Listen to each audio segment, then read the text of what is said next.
Right, today is an exciting day. We're going to prepare this field here behind me to plant some vines for next year. So preparation work should always start a bit earlier because there's so much to do. You can see in the bright area here we've put on weed matting a couple of weeks ago to suppress the weeds, kill them off rather than using chemicals. We've now taken that up again. It's all rolled up somewhere at the back there, which you probably can't see. Yeah, and today we're starting to measure out where the holes go. We're going to drill the holes with this thing, a new toy, and then fill the holes with compost, fresh compost, to rot down until next end of April, Mayish time when we plant the vines, for the compost to have a good chance to break down and the worms to, spread it into the soil and so on. Yeah, so that's the plan. A little bit of the reason behind that. So they say you should plow up the soil first as a preparation. Now the reason why I didn't do that were twofold really. One is we didn't get a plower in here on time. Access is really limited. We would have to cut a hole through the hedge over there and get through the neighbor's field in, which is doable, but we just didn't manage in time. Second reason, when we got this field, it was literally that high with thistles, and the ground is full of thistles. Every time I disturb the ground, all that happens is you got thistles growing absolutely everywhere. Like, let me just show you. Like here, I've previously disturbed the ground, and all you have growing is weeds. So I didn't want the whole field full of weeds. That's why I decided not to plow it. So instead what we decided to do is dig really deep holes with that auger, then use a wider auger still, make the holes even wider, and then fill them up with fresh compost. That way the vines should have a really good start rather than sitting in heavy clay. And the reason why I'm doing this now is really because the clay here is so hard, even now, it's basically rained all summer.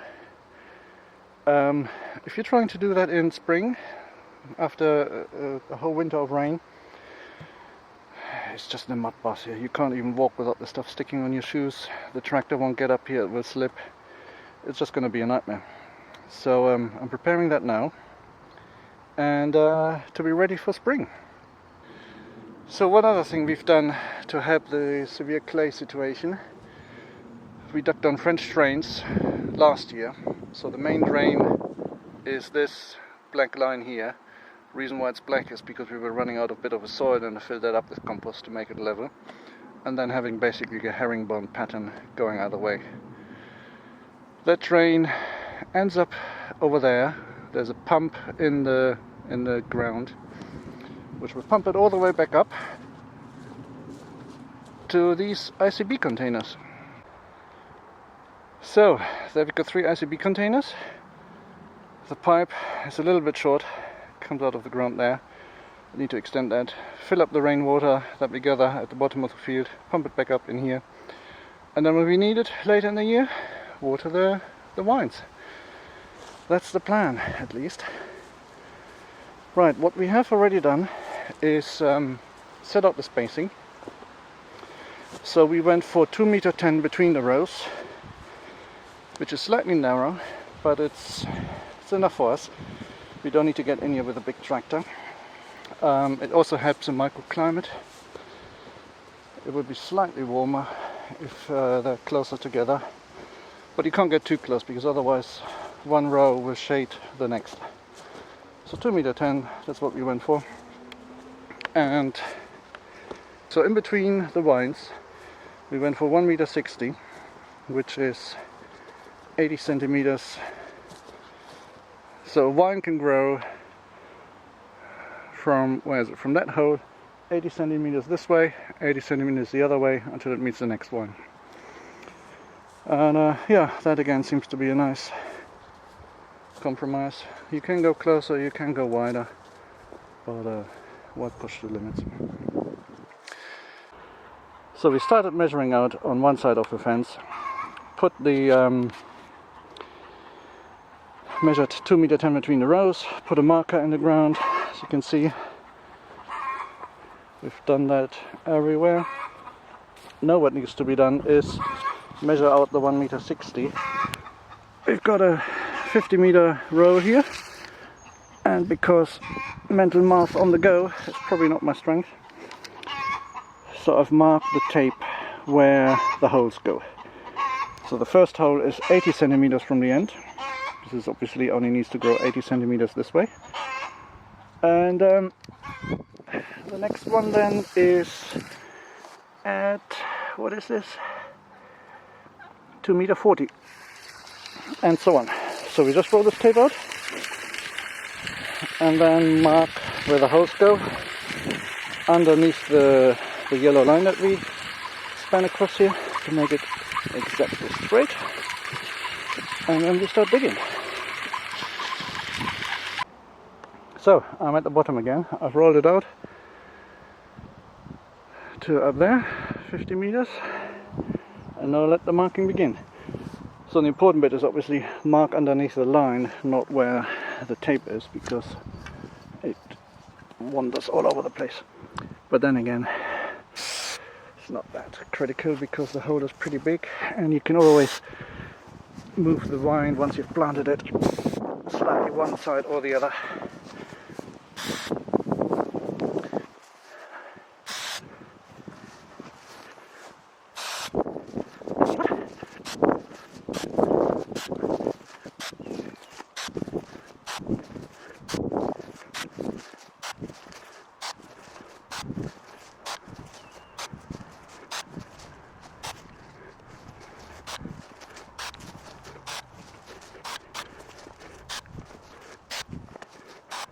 So now that we've marked out all the rows up there in the field, let me talk about the options of getting the holes in for a second.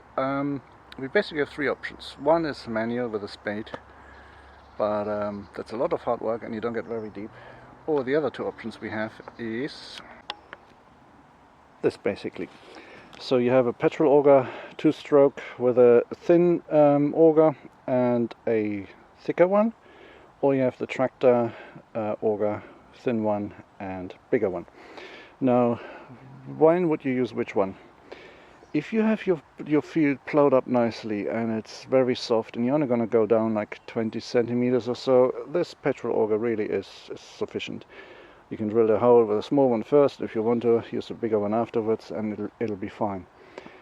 But if you've got hard clay and it's not plowed up, you can use it, and I have. The first row up there, all 54 holes are done by that thing, and I still have the blisters to prove it.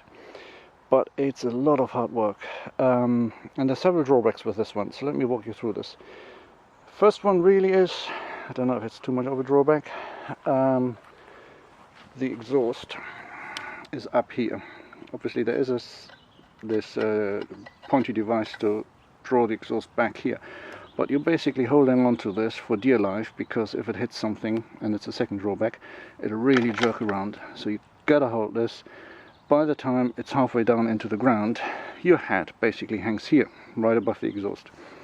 If you do that for several hours, breathing in 2-stroke exhaust fumes, I don't know, it's not the best. Obviously you can work around it. If there's a bit of wind, make sure you stand upstream of the wind, have that thing pointing downstream, and you're pretty okay. But every now and then the wind turns and you're just getting the whole whiff in your face. It's not nice. The other thing which I mentioned earlier is you need to hold on for dear life in case it hits something, because it will just jerk around, and some say it can break your wrist. I don't know if that's true, but you need to really hang on to it. Lift it up and down a couple times to clear the soil from the auger. It gets heavy after a while if you have 700 holes. So while I've tried it, we went for the tractor PTO auger thing, and which I hadn't realized is that the smallest auger for the tractor is almost the same size than the big one for the handheld one. So we ended up just using this one. I did make a few trial holes with the big one as well, but it was just too big. It used too much compost to fill in, and yeah, it's just a waste of time really. So that's what we're doing. Next video, next clip, I'll show you how the tractor PTO works. Same thing like the handheld one, you still every now and then have to lift it up to clear all the soil that's stuck in there. But again, if you look at the size comparison, so what's that, maybe 60 centimeters on the small one, that would be in deep. The big one, you can easily go 80 centimeters, maybe a meter deep. Yeah, so you get a lot deeper holes with the tractor ones, which heavy clay means if it rains and you only have a small hose, because remember, once you pull them up, there will be stuff falling back into the hole, so the actual hole will only be maybe 40 centimeters deep. 20 centimeters root of the plants when you plant it, bit of water logging at the bottom, and your plants, your roots will sit in the water. Whereas with this one, you have the roots here, you still have quite a bit of distance before the bottom of the hole, so it's just better for drainage. Obviously after a year the roots will grow down and will sit in the water the same like in this one. But I just think a bigger hole, a deeper hole filled with compost is better than a smaller one.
Right, we know the next morning, and we finished all the holes yesterday evening. All 768 I think it is. But what I noticed is how different the soil is just in this field here. Up in that corner the soil is really different to down here, and is yet again different to halfway over there. Let me take you to it and show you. Right, we're now on the top right corner of the field, and you can see the soil is really nice and crumbly. Stones in it, quite a bit, but generally really good. Excellent planting medium. But let me show you in the next corner. Now we're on the top left side of the field, and I think you can see the difference. I mean, granted, this soil didn't have as long to dry out as the other one, but you can see it is heavy clay, it is a bit orangey, it really doesn't want to break. This is solid stuff, and if you can see inside the hole, like literally a foot down or so, I don't know if you can see that, it really turns orangey.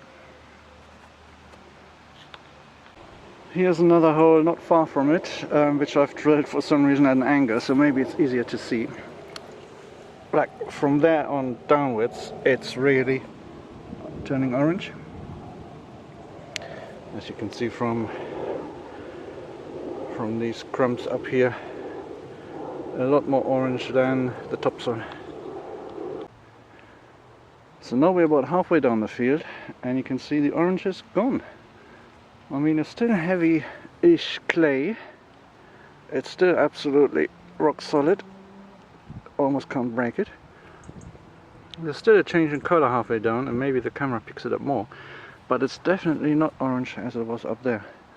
And we're talking about the other hole literally was like up there. That is not even 30 meters. But I think the most interesting lesson that I learned is in these last two rows here, the last, I don't know, 15 holes or so. They took me longer than the whole row together in this line. Reason being, well, before we get there, just have a quick look at this one. It's obviously quite heavy, quite wet. This is how it came out of the auger. There was just grass here. And this was easy to drill. It just went in, back out again. As you can see, these things aren't even broken from the auger. However, over here, we had, you can probably see it, where we mowed it.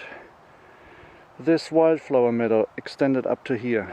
And these wildflower plants, they sucked up the moisture out of here so much. This is like bone dry and completely rock solid. The auger just wouldn't go in. All of this, literally bone dry. Auger wouldn't go any deeper than that. It was just sitting there spinning in circles. Yeah, and an absolute pain to drill a hole. So just imagine how difficult it is for the vines to get the roots into here if it is so compacted and so dry. So the main lesson learned really is, do not let weeds like these grow in your vineyard, because they'll suck out all the moisture competing with your vines. Yeah, and one other thing that I looked up this morning, and which I may do, is plant a cover crop in here. Maybe some daikon radishes to break up the soil. Apparently middle end of August is a perfect time to do that, so let's see how that goes. Anyway, the task for today is unhook the auger, hook up the trailer, and fill these holes with compost. So, on to the next stage, which is putting compost into the holes.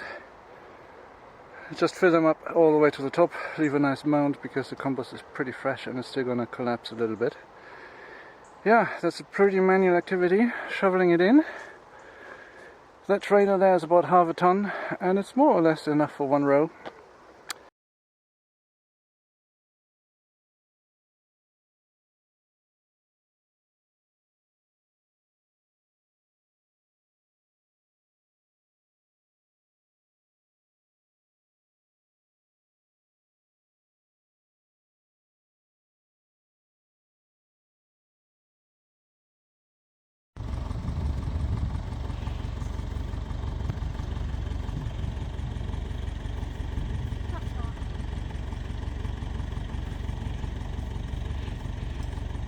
I have an idea, Katie.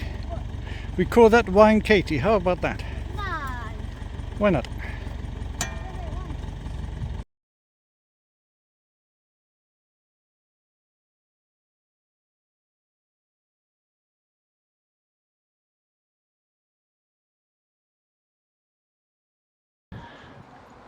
Right, little status update. We've done all 768 holes.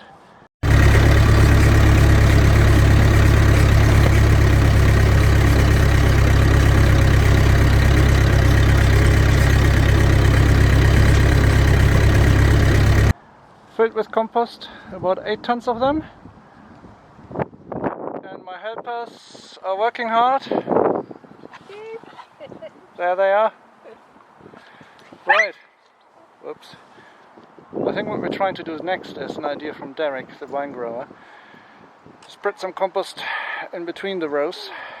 I mean, not in between, alongside the rows here. Because it's the last chance we have. Reason why I didn't do that right at the beginning is I wanted to find out if I still have the will to live after 8 tons. Turns out I have. So, a bit of an unceremonial ending. It's raining, but we got it done. I think there was 12 or 14 tons of compost. I can't remember. It works out about 14 kilos of wine, 14 kilos of compost that is. So you can see here I've got the holes filled up. No, you can't see. A hole, and in between I spread compost as well. So that can get incorporated into the soil over the winter. And hopefully by April, which is 8 months away, in 8 months time, it'll be nicely into the soil and help the vines to grow. Yeah, let's just have a quick walk around here. So as I said, this was the worst soil here, that's why there's a bit more compost. But otherwise, row after row after row of compost. I'm not going to go all the way up now because I'm going to get wet, so we're going to take a shortcut.